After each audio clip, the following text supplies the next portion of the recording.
Welcome to the Sharkpreneur podcast with Kevin Harrington and Seth Greene. Kevin Harrington is the inventor of the infomercial, one of the original sharks from the hit TV show Shark Tank, and has generated over $5 billion in TV and digital direct response sales. Seth Greene is the world's first trusted authority on cutting-edge direct response marketing, a best-selling author, and the only 3-time Marketer of the Year nominee. On the podcast, Kevin and Seth interview sharkpreneurs who share straight talk on what it takes to explode your business. 49 faces looked to him in triumph. Over the last 12 months, they had each taken turns and promoted his business for a week at a time, driving over $987,342 in revenue. What if you had a network of 50 centers of influence who promoted your business every week for a year? Grab your copy of the #1 Amazon best-selling book, The Ultimate Guide to Growing Your Business with a Podcast, at 33% off the Amazon price by going to ultimatepodcastbook.com. Again, that website for 33% off the Amazon price is ultimatepodcastbook.com. Welcome to the podcast. This is your host, Seth Greene. Today, I've got the good fortune to be joined by Mike Abramowitz from Better Than Rich. Mike, thanks so much for joining us. Excited to be here. Thanks for having me, Seth. We are excited to have you. Let's go back in time just a little bit. How did you get started? How did I get started with life? My mom and dad, what they did was, no, I'm just kidding. I got started in business. 16 years old, I bought a vending machine and I filled it with candy bars, and I would throw parties in my house, put condoms in there as well. And I would have my older siblings friend buy a keg, and then I would turn a couple $100 profit from a party that I threw in high school. So that was my first experience in entrepreneurship. That paved the way when I went to college. Started selling Cutco kitchen knives as a freshman in college, as I was paying my way through college with my industrial engineering degree, and funded my education. Selling Cutco, invested in real estate, had my first house when I was 20, had 3 rental properties by the time I graduated college.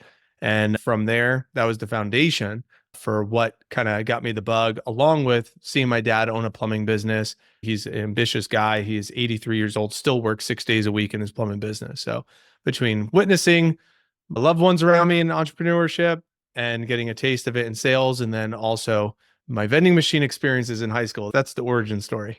Awesome. So how did you branch out from real estate to what you're doing now? I'm sure there's a journey there.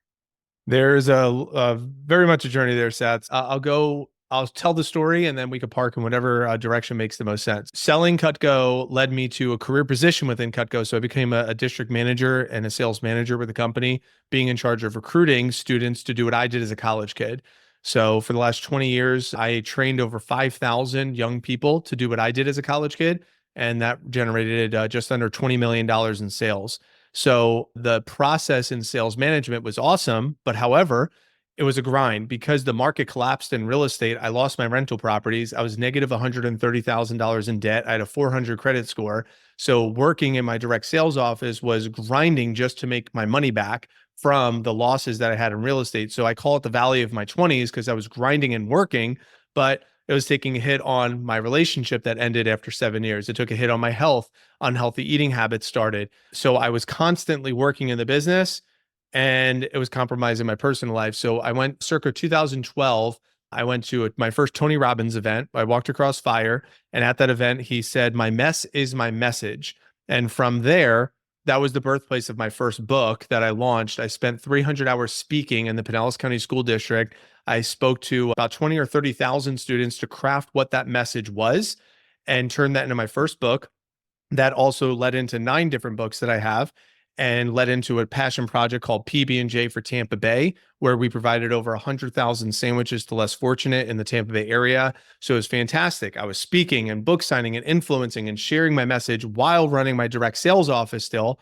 But the challenge was I had no time freedom for a relationship. And all of this was under the umbrella so I could retire at 40, be a family man with a business, because my dad wasn't as present as I would like him to be, and I wanted time freedom. So 2016, I hired a business coach when I was ready to propose to my now wife, and I said, I'm going to make some changes. And that business coach had experience in corporate. He helped scale a company in India from 6 million to 30 million with a staff of 1,400 underneath him.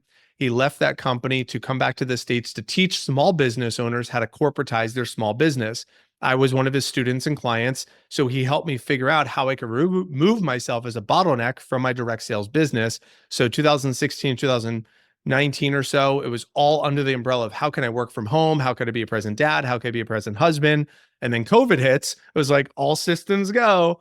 And we provided over 1,000 jobs that year. We did 2.5 million in sales. We absolutely crushed it because we were equipped to work from home in the direct sales business.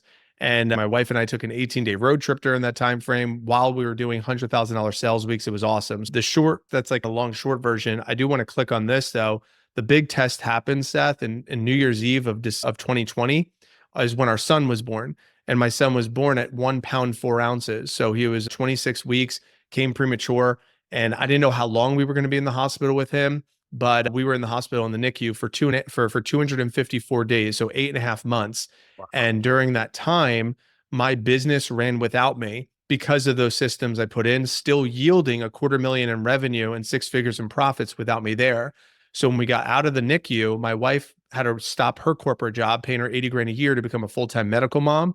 And I had to figure out how to replace her income. So I called my coach and I said, do you think we could teach other business owners how to do what you taught me, which is to remove myself from the business and the business could still run without me? He said, let's find out. And that's the birthplace of what we do now at Better Than Rich, where we've now helped hundreds of business owners buy back time through AI-powered delegation and systems and predictability in their business so they could spend time on what matters most to them, not necessarily to be in a hospital like I was, but maybe to be tech-free on a vacation or be present with their kid's softball game or something like that. So it's been really helpful and impactful in that regard.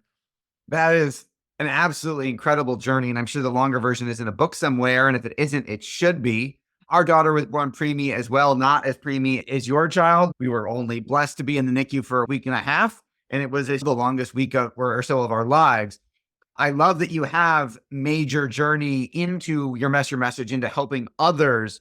So when you said, I want to go back to something, you said something about you did 2 million when you weren't there. Was that 2 million in your Cutco business or was that 2 million in a different business? No, that was in my Cutco business, 2.5 million in sales. We ended up, really crushing. We had 5 different locations. And from those 5 locations, we did just right over 2.5 million, just right at about 2.5 million, provided about 1,000 positions that we filled to generate that. That is absolutely incredible. So what are some of the systems and processes like that you needed to make that business run without you? A couple of things. We had to McDonaldify the business so that way offshore assistants and incompetent, like 18 to 20-year-olds, can create predictability with something that was simple. So I had to take things that were complicated and make them simple. A couple of things included our interview process and our recruiting and hiring process. So installing videos, installing scheduling tools like Calendly, like this is before it was cool, using Zoom for our interviews. So that way people didn't have to drive to and from. So I was using Zoom in 2017 before it was a cool thing to do. So these are a couple of things, putting these videos on alerting management software. We use Thinkific. So that way it's a predictable. So it could be a video of me and I don't have to rely on somebody else to be as good as me reading scripts and teaching them scripts. Our interview process, posting ads on Indeed as an example, taking these new hires for internal talent and taking them through, there would be a phrase that says something like, email me your resume, but make the subject line, I read all the instructions. And then at the very bottom, it says something like 90% of people will not be considered for the position because they won't follow the instructions. So if the subject line didn't say, I read the instructions, they're automatically not considered for the position as an example. So like putting in some predictability with hiring and recruiting our talent, predictability with training and onboarding our new recruits, taking them through onboarding sequences that were very simple and predictable, opening up our WhatsApp internal communication channels. So instead of me being the bottleneck, Seth, something that some people have done, they made the same mistake I did, is give their personal cell phone number out to all the different parties. So I had 1,000 clients who bought Cutco from me. I had my new recruits, and then I had my current team all have my same cell phone number. So I was constantly the bottleneck. So to remove me, creating a cloud phone number and also internal communication channel. We use WhatsApp for this business. Now we use Slack, but having a different channel and having my virtual assistant team inside those channels so they can source and provide resources to the team without me being there. And then I would just hop on during my business hours that I would have those boundaries protecting. These are just a couple of examples. Last one would be now recently, AI-powered virtual assistants have been amazing, making sure that my virtual assistant team knows how to use AI to write in my tone, to handle my inbox, manage my calendar, manage all my social media platforms, how to do podcast production, get me on podcast shows as an example, everything that AI can do.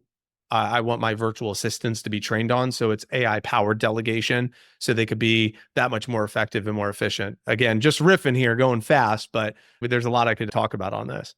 That is absolutely fantastic. And it's one thing to do it for yourself, it's another to help others do it, which you've obviously done. Can you share some of the magical transformations you've been able to help business owners make by going through a process like the one that you've created?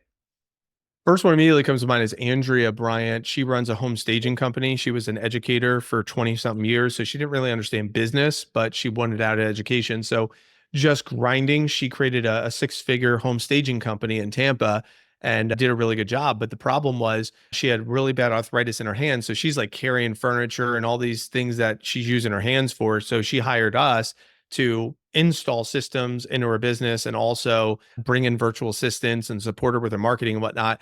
Within 2 years, she is now 3x her revenue and is now down to 20 hours a week. She has a full staff and a full team in place, and she has now bought back her time. We call her time rich. So it's been really cool for us to be able to see what did she actually do.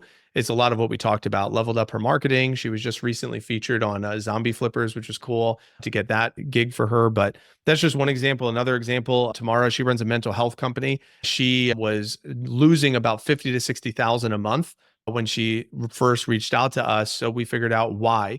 Her training and onboarding period was 6 weeks. So she was putting her staff on payroll before they even did any work for her company. So they were just milking 6 weeks of pay to not do any work. So we cut that down to a 2-day training period to start having them do work right away. And that way they could start meeting with clinicians and patients right away. Just that small, simple tweak, and then added on a couple of things within 7 months. It went from a negative $60,000 a month to a positive $130,000 a month. And she just had back-to-back 7-figure years. And now we're looking to create some scalability to that. So that way she could also get that time freedom and that time richness that Andrea's got. Couple quick examples right off the top of my mind in totally different industries, but similar problems, which is I was the bottleneck. I didn't see a way around it. How could I install systems to buy back time and remove me from the business so I can work on the business versus in the business? Awesome. Those are fantastic. Your passion is obvious. What do you like best about what you're doing? This avatar is me. So what I love best is giving them an opportunity to be present with what matters most to them. I love that I get to take my son to school or pick him up if I choose. I love that last year in 2023, I took 9 full weeks off without technology, without a phone, 3-week road trip with my family, took him to Disney, did a Disney cruise. And then I had a couple of dad retreats with front row dads that I'm in. So I could spend time with myself. I could spend time with my brothers. I could spend time with my family and still have a thriving business around it. That's what matters to me. And my brothers and sisters on this entrepreneurship journey, they deserve to have that freedom as well. Because for me, 10 years ago, it wasn't this case. I already shared that origin story. Like I was working my ass off all the time, nonstop.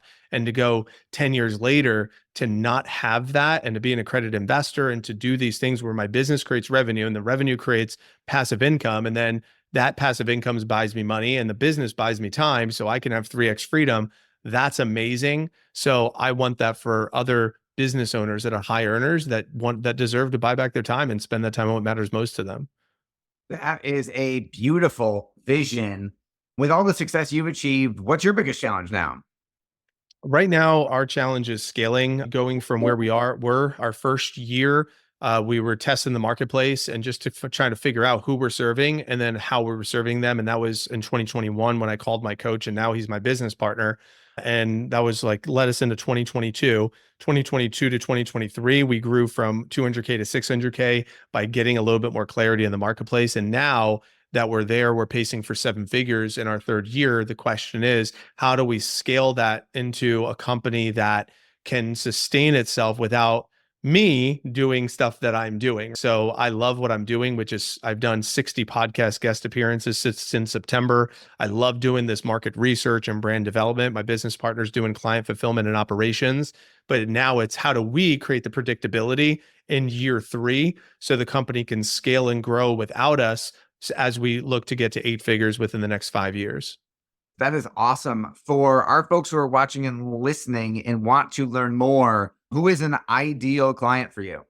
I call him Henry, a high earner that's not time rich yet, who also owns a business and has a family. So if they're a high earner, not time rich yet, they have a business, they have a family, and they want to reinvest time to what matters most to them and buy back some of their time, I would love to have a conversation to see how could we first start off with a time audit.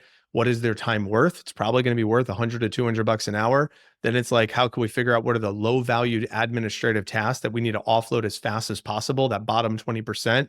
How do we do that? So they could focus on the high value tasks. We remove the low value tasks. And then from there, how do we create some predictability in their business? And I'm doing free 90-day delegation planning sessions so we could help them buy back.